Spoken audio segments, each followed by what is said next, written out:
په دې ویډیو کې هم یو خطي څو معادله‌یي تابع لرو چې انټروالونه یې هم راکړل شوي دي او موخه دا ده چې موږ د دې څو معادله‌یي خطي تابع ډومین او رینج پیدا کړو. دا به ډومین او رینج ته بیا کتنه وي ځکه موږ په ډومین او رینج مخکې هم تفصیلي بحث کړی و. تر ټولو لومړی که موږ وغواړو د دې څو معادله‌یي تابع ډومین وپېژنو. تاسو خو ډومین پېژنئ اوس چې ډومین د یو تابع څه ته وایي؟ ټول هغه قیمتونه چې د یو تابع متحول ځان ته اخیستلی سي هغه ته ډومین ویل کېږي. لکه دلته په دې تابع کې د دې تابع متحول ایکس ده، نو ټول هغه قیمتونه چې ایکس یې په دې تابع کې ځان ته اخیستلی سي یا په دې څو معادله‌یي تابع کې ځان ته اخیستلی سي هغه ته ډومین وایي. او رینج هم تاسو پېژنئ چې رینج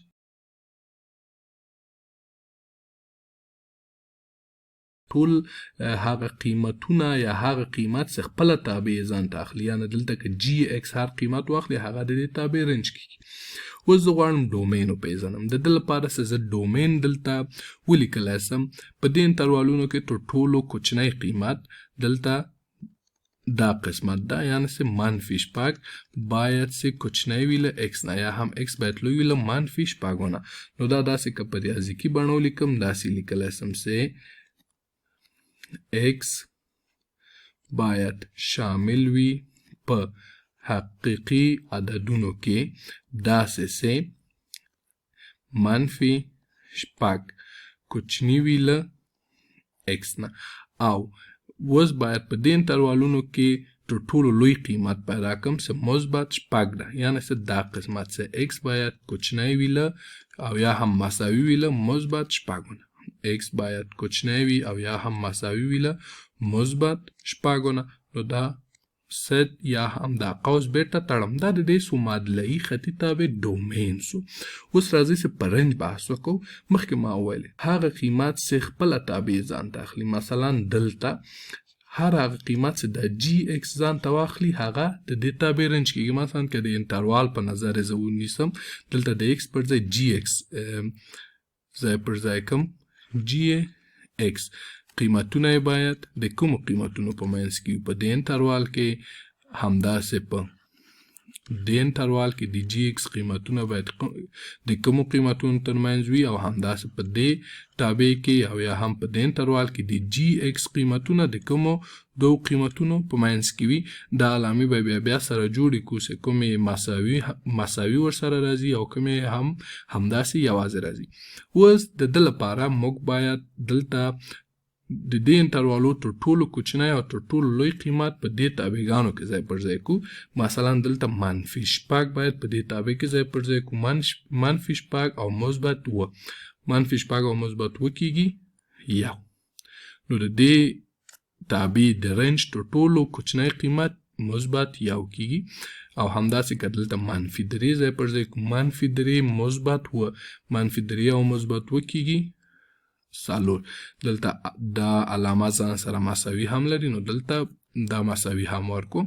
همداسې په دې تابع کې که جي ایکس پیدا کړم، دا به لږ په زړه پوری هم وي. هغه داسې چې دلته که زه د دې په څېر منفي درې ځای پر ځای کړم، دا دلته لوی راځي ځکه یو منفي درې کېږي څلور، او که څلور دلته بیا ځای پر ځای کړم یو منفي څلور کېږي منفي درې. نو بیا دلته باید دا قیمتونه تبدیل سي، یعنې لومړی باید څلور ځای پر ځای کړم چې د دې تابع کوچنی قیمت سي.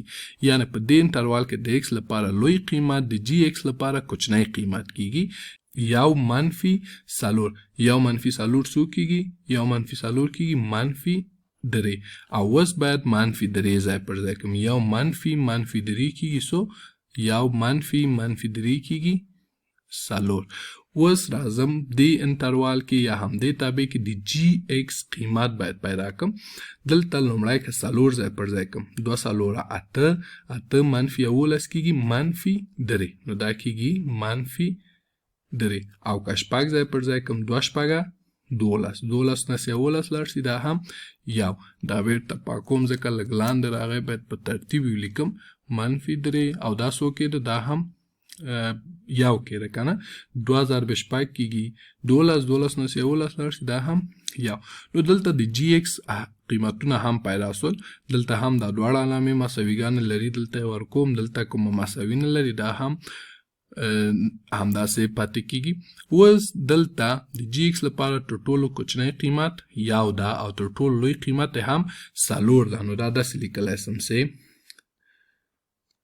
جی ایکس باید شامل وي په حقیقي عددونو کې داسې چې یو تر ټولو کوچنی قیمت د جی ایکس مونږ ویلې یو ده، یو کوچنی وي له جی ایکس نه یا هم جی ایکس لوی وي له یو نه او تر ټولو لوی قیمت چې ده بیا په بخښنې سره دلته تر ټولو کوچنی قیمت یو نه ده، دلته تر ټولو کوچنی قیمت -3 ده. ما مخکې تېروتنه وکړه، تر ټولو کوچنی قیمت څو ده -3 خو دلته بیا دا مساوي علامه لري نو همدا یې نیسم داسې چې -3 کوچنی وي او یا هم مساوي وي له جی ایکس نه او تر ټولو لوی قیمت 4 ده، دلته مساوي علامه هم ځان سره لري نو دا قسمت یې نیسم او جی ایکس کوچنی وي او یا هم مساوي وي له 4 نه.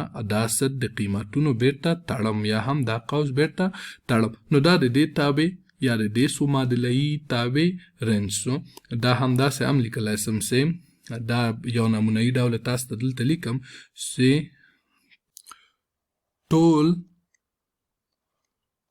ټول حقیقي عددونه دلته دا آی آر تاسو حتما پوهیږئ چې د حقیقي عددونو معنا ورکوي داسې سي. اوس همدغه انټروال دلته بیرته لیکم چې -6 باید کوچنی وي له ایکس نه او ایکس باید کوچنی وي او یا هم مساوي وي له 6 سره یا هم دا داسې کولی شو چې ایکس باید له -6 نه لوی وي او له -6 نه یا هم کوچنی وي او یا هم مساوي وي. دا د همدغه سیټ یو عبارتي ډول شو. دا یې ریاضیکي بڼه وه، دلته مې په عبارتي ډول ولیکه.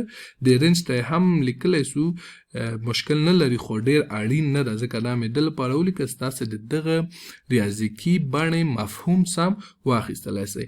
نو موږ دې څو معادله‌یي خطي تابع ته ډومین او رنج پیدا کړل.